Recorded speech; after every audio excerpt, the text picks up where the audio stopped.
Welcome back to Leaders Live. Charlie Stevens, your host. Happy to be with you today on this Wednesday. Got a great show set up with Ben Harrison, co-founder of DealCloud. So we're really excited to get this going. Before we get into this, I want to just announce our supporting partner, Michael Mara in the Entre group. Let's bring in Mike and just talk about what he's doing at Entre.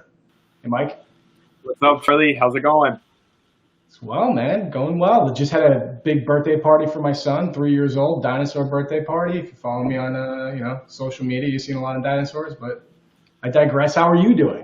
Yeah, I saw that. Yeah, everything's good here. We just officially rolled out the app last week, so everything's good, and super excited for another interview here. We have a great guest, so I'm excited and looking forward to this. For those of you who don't know about Entre, we're a social network for entrepreneurs, investors, and freelancers. We have a little over 5,500, entrepreneurs and people on the app right now, all exchanging ideas, finding co-founders, partners, all of that good stuff. And you can sign up for free. Join Entre.com. I'll be sticking around in the background throughout this.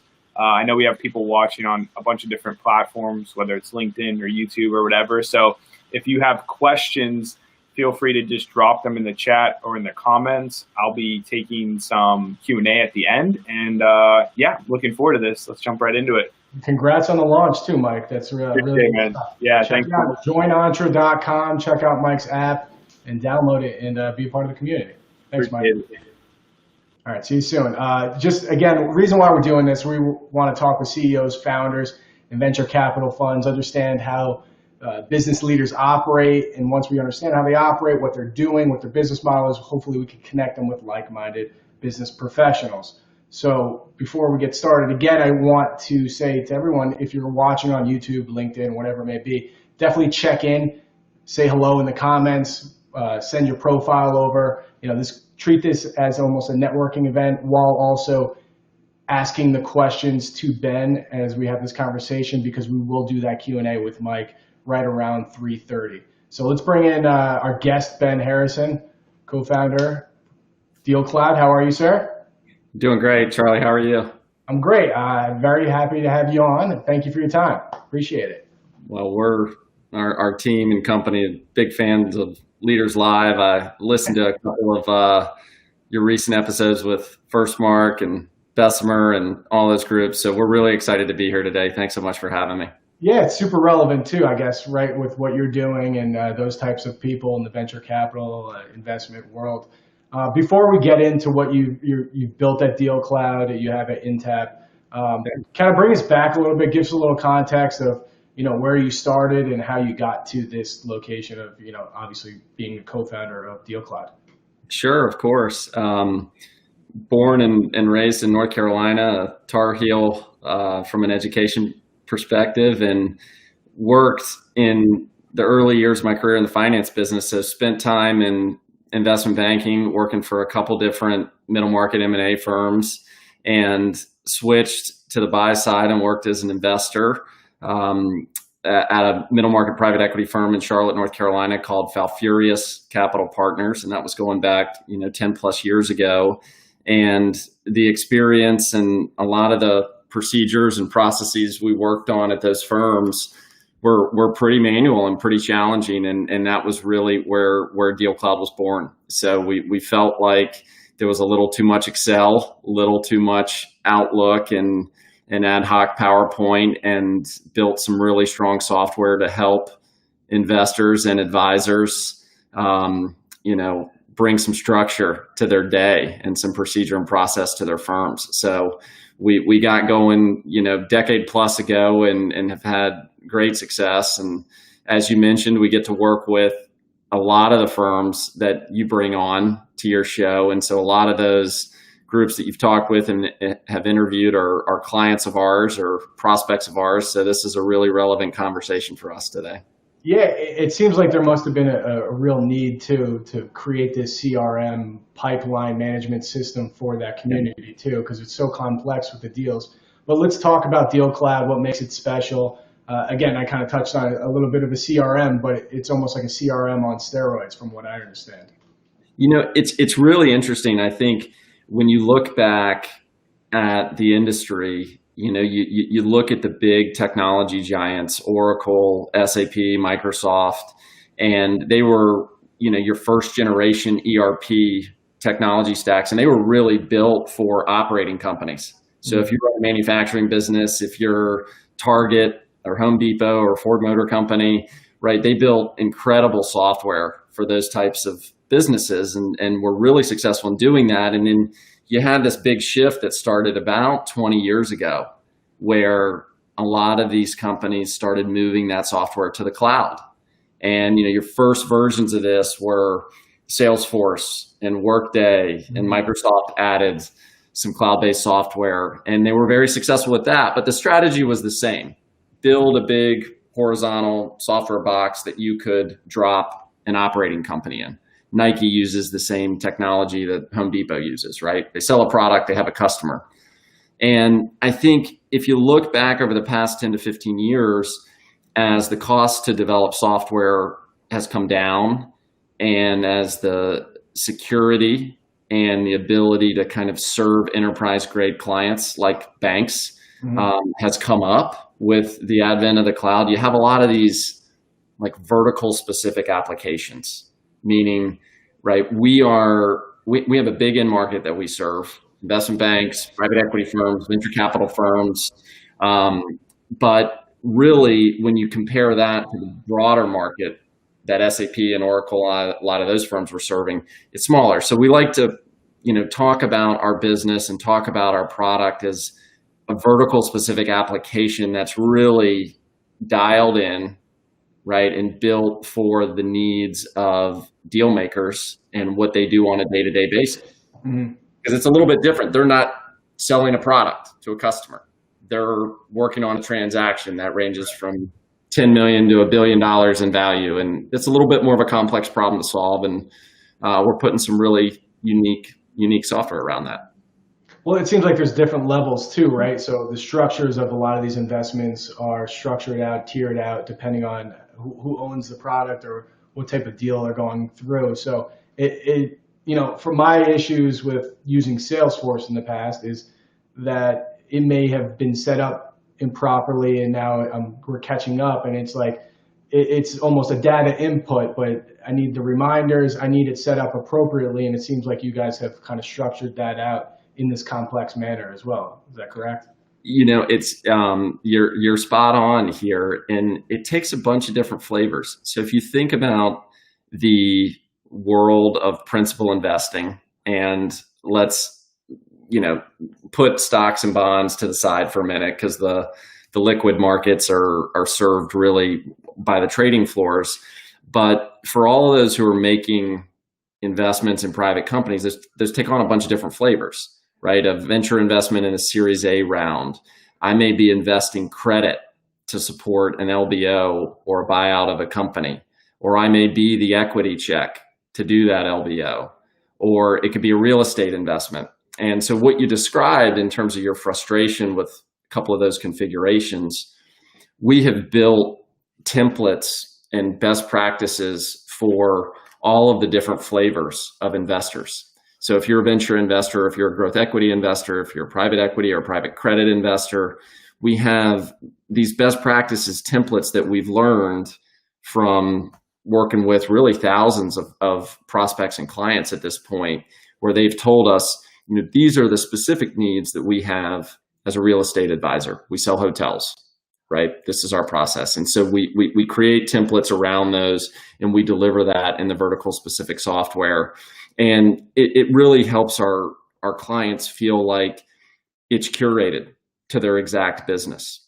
So it's pure SaaS software, meaning we are selling one product, but between these templates and the team's knowledge of the subverticals and the subsectors, we've got great growth in each of those little niches within the private investing community. Right. Building this, I'm curious, we like to talk about growth, how you build your business essentially, right? Because we're partnered with Entre, which is a networking group, a lot of co-founders, founders, people trying to build out their business as well. Did you, as a software business, you started off, were you focused mostly on the investment banking, and then it matured into VC, hedge funds, real estate, and all this other stuff. Like, talk about that progress, how you kind of built up the company to where it is. It's a really good question, and it's been an interesting journey from that perspective. So when we got going, we had a pretty strong product because we had actually built it inside of the private equity firm that I worked with. And so it was strong and working, and we got a lot of clients in the early going that looked like us. So a lot of middle market investors that were running $500 million to $2 or $3 billion said, hey, our firm's ready to institutionalize some of those processes, and we'll take a crack at it. We're going to buy this and we're going to put this in.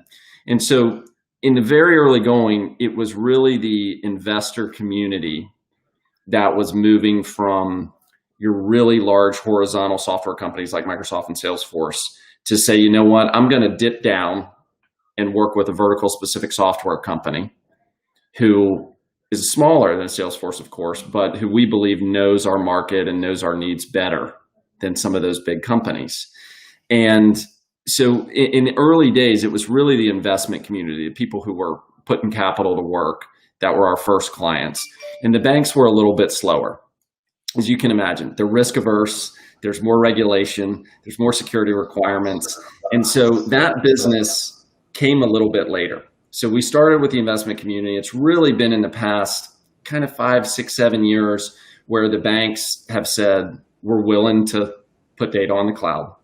And we believe that these software companies that are doing that are secure enough to meet the enterprise grade kind of regulations and requirements that we have. And so we've spent a tremendous amount of time working with the banks in recent years to kind of meet those regulatory and security requirements. And as we've dialed that in, the banking business today, actually the growth rate there is a little bit higher, but that's primarily because it just came after.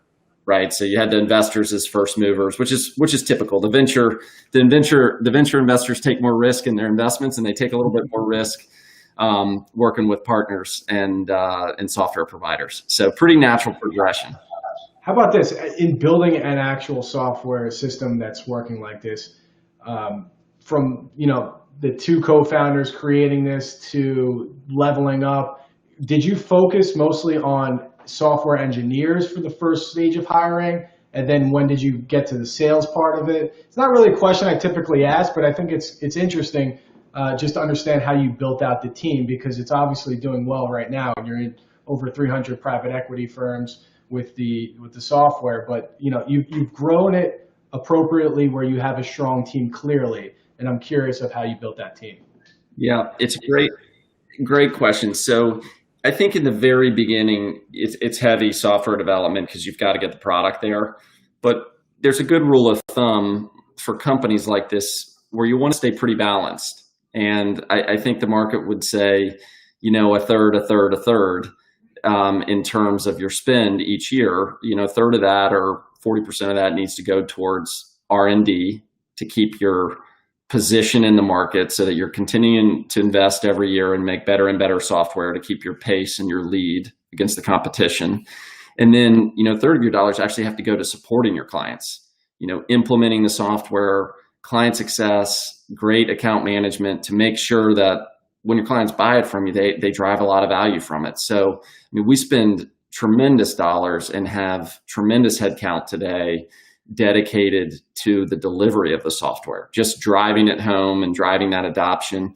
And then, a third spent on sales and marketing to go acquire new clients. And I would say that the sales and marketing piece came last, right? So in the early days, everybody is part of that team to pursue new clients and to show off the software. And you may have engineers in a sales meeting, right, in the very early days, showing the next generation and the roadmap. But today, it's a very balanced investment across the business to make sure that we extend our lead with the product, drive value on implementation and taking care of clients who have been with us for a long time, and making sure they keep getting better at it every year. And then, we do, have a pretty sizable team on the field out there calling on prospects and selling today too. Yeah, I think that's super helpful. I think creating the product, making it a good, solid product, and then being able to give it to your sales force to sell it. That's to your sales team to sell it is extremely helpful. I think we should actually clip that part because I think that's very useful for anyone who's trying to build out a software company. Talking about partnerships and growing the company with new clientele, what's like a good, I don't know, case study or story that you could talk about how you built a relationship with a client, and then also we'll get into also what other clients you type of looking for. But what has worked in the past that you try to emulate almost as you go forward. Sure. It's interesting. I'll give you a client example. I'll give you some partner examples that we go to the market with. But I think one of the things that tends to happen is you get involved with a big investment firm or a large bank, and they say, we love your software. We want to use it for this group. We want to bring this in, update this process, drive institutional knowledge across the firm. And what tends to happen in a lot of those scenarios when you get those groups going is they say, wow, this is actually really good software, and we think it can do X, Y, and Z for the bank. So when you go in initially, there may be an opening to support the firm, and you've really got to listen to your client, your prospect, in terms of what their needs are, and you've got to fit your solution in so it matches their needs. And if you do that, usually they're very keen, once you drive success in that moment, to go and expand that deployment right across the firm. And so when we look at the new growth that we drive in our business every year, a substantial portion of that new growth comes from our current clients, not from a new firm signing up. It comes from the groups that we have been working with for years, continue to expand their usage and continue to grow the team that's on the product. So that partnership with our clients is really our most valuable asset, right? Because we could never add another new client and the business would grow substantially every year, which is a really exciting dynamic to have. And so we invest a lot there, and we view every new client as a partner from that perspective, right? Because we're aligned in the growth of the business. But then there's this big ecosystem out there. So you've got implementation partners and service providers, a lot of people who do software implementation, a lot of other people who sell into this market, and we co-market with them. We bring service providers in to meet our clients. A lot of times we'll meet together on a deal. We're working with one of the largest asset managers in the world, and one of the top 4 accounting firms is there as their partner already hired. And they say, hey, we do their software implementations, and that works for us too, right? Like, we can go into that situation and we can meet another vendor, another service provider in the middle, and work together to drive that value home for the client. So we've got a lot of scenarios like that. And at the enterprise level, when you work, across, call it the top 200 asset managers and private equity firms globally, there's more and more of that because there's a lot to the ecosystem at that level. So the opportunities that you're looking for in the future, I mean, you mentioned a couple buckets there, the partnerships with the providers or the implementation, or just straight to the client. I think a lot of companies have kind of gone through a strange time in the past year, to say the least, right? And they've learned a lot, and they're kind of adjusted their model, so to speak. Is there an opportunity that you see for the future for DealCloud that you particularly want to share with us, that maybe that's an opportunity that you're looking for, that someone may be watching can say, I have that, or I know somebody from that sector, or whatever it may be? I think one of the most interesting things about this disruption is, and it was the Microsoft CEO that said it really well, which was the business and the professional community just took a 10-year leap in technology usage because we all had to use technology, because I'm in my living room right now. And that dynamic has created this opening. It certainly benefited our business. We sell collaboration software. We sell tools that allow our clients to work together remotely. And they needed that more during this time. And I think they're going to use it more than ever going forward. And so I would say if you're listening and you see clients in the private equity or banking space and you have clients there, right? There are tons of opportunities to partner and co-brand as we serve that market. And then if you work with those firms as a service provider, meaning you deliver technology implementation, right? Or you deliver recruiting services or things like that. There's a lot of procedures and processes on top of our software inside of these firms where other services providers kind of piggyback on top of that, whether it's recruiting or managing and running operating partners or managing and running research. There's a lot of expert networks that, that data flows in where they're doing those phone calls and that information is surrounding the transactions that they're working on. So we've got a lot of those going. A number of our partners are listed on our website in public out there. So we value those relationships. And if you feel like you're in the same ecosystem as us, we'd love to spend time with you and talk with you. Yeah, it seems absolutely very helpful. And I think it can help out a lot of people, certainly on this live feed as well. And I just want to reiterate, we're going to do the Q&A in just a little bit. So if you have questions for Ben, put them in the question comments, and Mike is going to read them off in just a little bit. So definitely start submitting your questions if you haven't submitted, or just say hello and say, Ben, you're doing a good job, because he's crushing it right now. The networking aspect of it is something that's interesting. I don't know how much networking you do, if you just, it's the spray shot or you're just super focused, but like, how do you look at networking for new business, partners, whatever it may be? Do you have tactics or tips and tricks that you could share with us? Yeah, we do a couple things. The one thing about this in market that's amazing is the clients we serve, they all work together, right? In any given moment, you're investing in a transaction.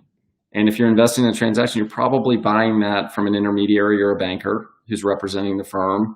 You may be adding some leverage to that deal or that business. And so you have a lender partner. And what's benefited us the most is if we take care of our clients and we develop really good relationships with them, they're actually willing to introduce us to the other firms that they work with, whether it's co-investors or investors in their fund or advisors that they buy companies from, or the accountants and consultants and lenders that they work with on the transactions.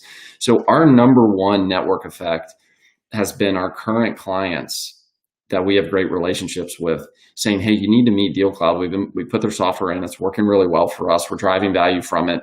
And when you do a good job for your customers, they really tend to make those introductions and those relationships. And there's nothing more valuable than a word of mouth introduction. And so we focus there heavily. That is our number one way that we drive new business.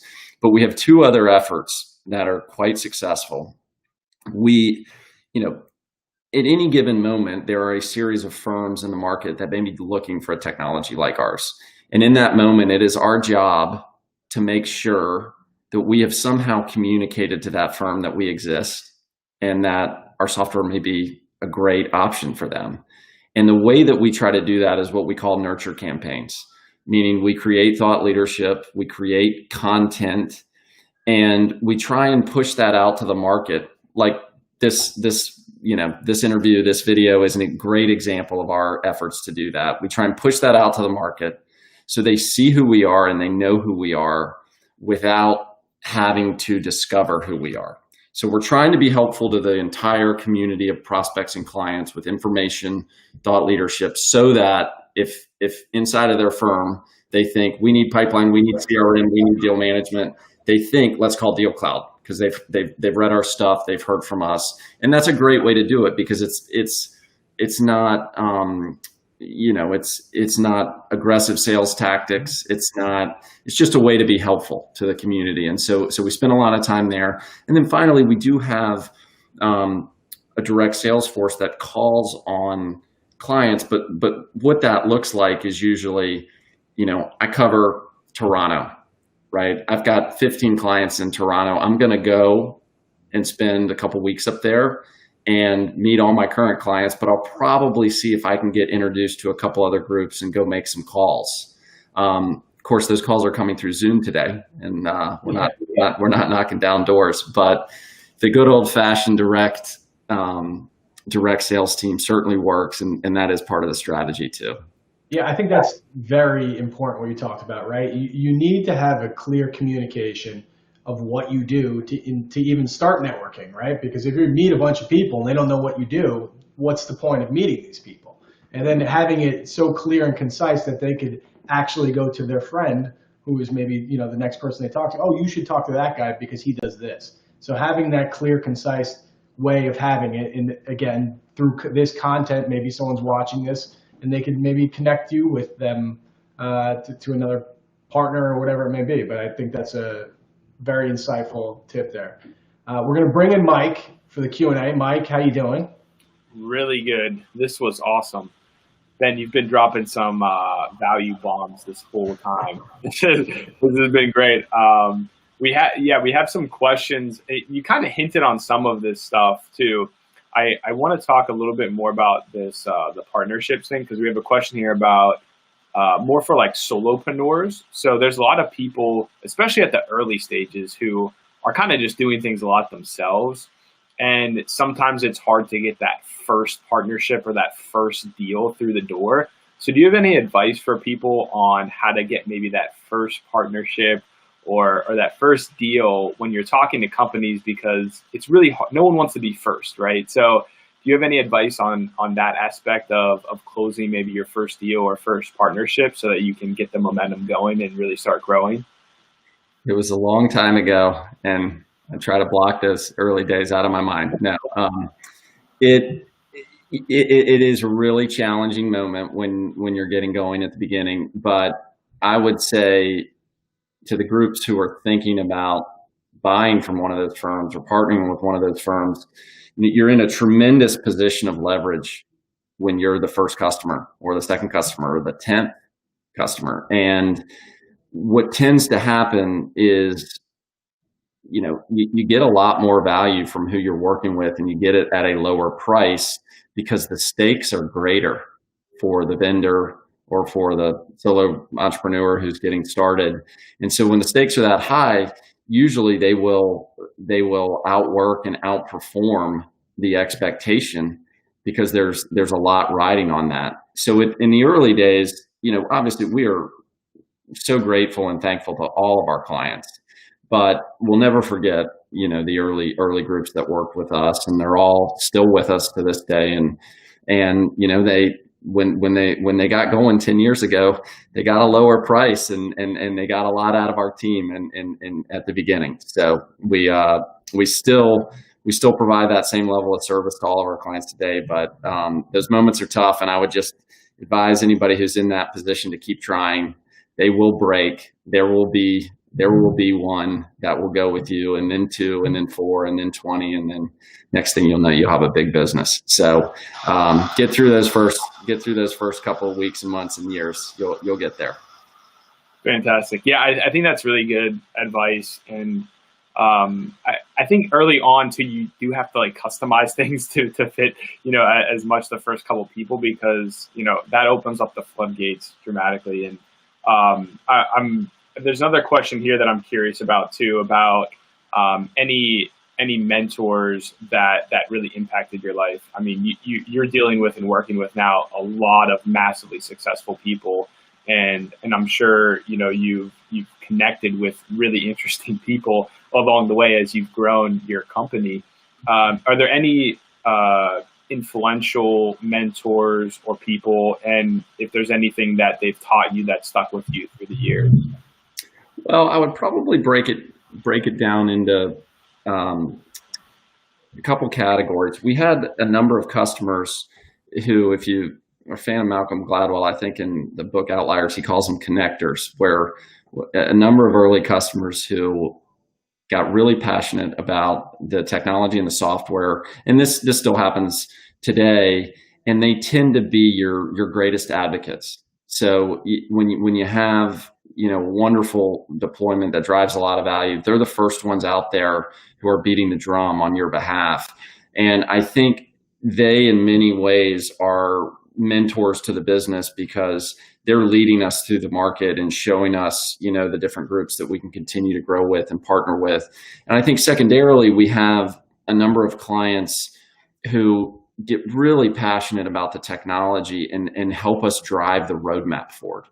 So it's a number of our really high performing clients who say, this is next for our firm. This is how we're growing. This is what we want the software to do. And our business is agile and nimble enough to have a feedback loop and really listen to that feedback. And that's what drives, our next decision in terms of what we're going to build and where we're going to invest. Obviously, we have a vision for where we're headed, but the clients play a huge part in that. And I would say finally, our board and our investors are incredibly close to the business. They're, oftentimes out there on the field with us. They're driving new introductions and helping us grow the business. And they're making decisions that benefit the company and the future of the business. So, we've had a number of investors over the years. We're currently partnered with two large global private equity firms. Great Hill Partners is an owner of the parent company Intapp that we're partnered with, and Temasek. Incredible sponsors, and those board members and investors have given us tremendous kind of leverage in the market. It's really wonderful to work with those folks. That's great, and I love that. I think it leads really well into this next question here, and then we'll kick things back over to Charlie to wrap up. But obviously, you have your own investors, like you were just talking about, and then you obviously work with a lot of other investors too. So we have a lot of people in our network and watching, and who are going to be watching this later throughout social and everything, that are either actively raising funding or looking to raise funding here. So do you have any pieces of advice for finding investors, working with investors, or, really how should entrepreneurs, go after them? If there's any strategies or tips, advice that you have in that regards, or things that worked really well for you when you were going through that process, I think it'd be great to hear. Well, I'd say two things. One, I think making money is easier than raising money. So love that. Yeah.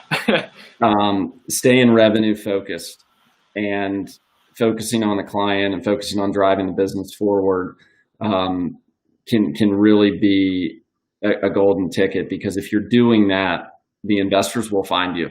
They will come to you. There is a tremendous amount of capital in the market, and it is very efficient, and they work very hard to identify companies, and they work very hard to put money to work. And our software actually supports them in doing that exercise. So we see them doing that every day, and we support them in doing that. And I know if you have a great company, that those investors are going to find you.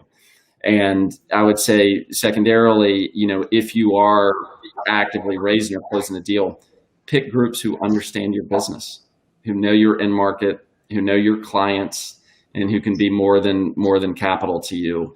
The groups that we have worked with have helped us scale the business tremendously. And if you pick the right partners there, you get some operating expertise and some folks who can really help the management team grow the business. As we wrap up here, can you give us your words to live by, personal mantra, or ethos? We typically ask that for everyone at the end. So curious of how you kind of live your life and your words to live by. All right. I would say I try to do a yearly review with myself. I remember my first year of work and getting my review, and it was so. And they said, "Hey, Ben, you've got to do these things. You got to do them all better."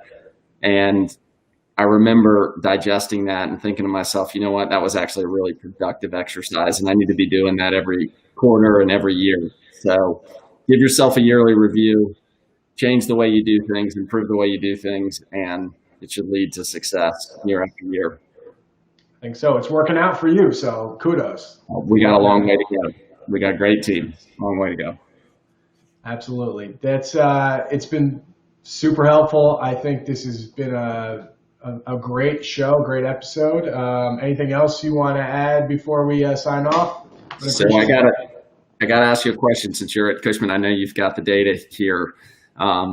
I think our company, like many others, is thinking about what we're going to do about going back to work and going back to the office. What's the word from your firm? What are the experts saying? What are you seeing your clients do today? Can you give us any advice there? Yeah, I mean, what everybody's seeing is everybody's working from home still right now remotely. We thought pretty much after Labor Day people would be filtering back a little bit more so, but I think people are working remotely and staying safe right now. We're thinking probably towards the end of the year is what we're hearing, but people are starting to filter in New York City again. And, my office is pretty much full at capacity for what it can be. And we've basically created the 6-foot office, which is everybody has to keep that 6-foot distance. So now we're not in those bench seating, packing everybody in anymore. I think you kind of put up those dividers, those spit shields, so to speak. And then it's almost every other cube. And it's interesting now that the workforce has went from huge cubes to when I started to now they densified to jam everybody in as possible. And then now it's kind of going back to cubes, and right now it's every other cube. So it's definitely starting to pick up from talking to landlords. It depends on the building, but I think we're seeing right now 20 to 30% of tenants that are actually in the buildings working. I think we may be one of the only tenants in our building at 1290 that's coming into work. But I definitely want to encourage people to come back. I mean, I think the city is clean, safe. If you keep the mask on, if you keep the distance, and set up the office so it's a one-way rotational spin so people aren't bumping into each other, and we can help you out with things like that. I mean, that's what we do. We put together these consulting type, these processes with your floor plan and helping you out. But, little things like that, they go a long way. And I tell you what, coming in the office, I get so much more done than staying at home with my 3 kids banging on the door, running up and down the hallway like maniacs. So definitely get your guys back in the office, and let's set it up so it's efficient and workable for everybody, Yeah. Well, I think maybe we'll need to follow up after this and get a little bit more advice and a little bit more information from you. It's certainly an interesting time with some big decisions coming up for all of these companies. Absolutely. It's got to be the right time for you. So we'll definitely talk about it. If anybody wants that type of information, reach out to me, charlie.stevens at Cushwake. So a little shout out there. But that's it. Ben, I appreciate your time. Mike, thank you. We're going to sign off. Thanks, Charlie. Thanks for having me. Great to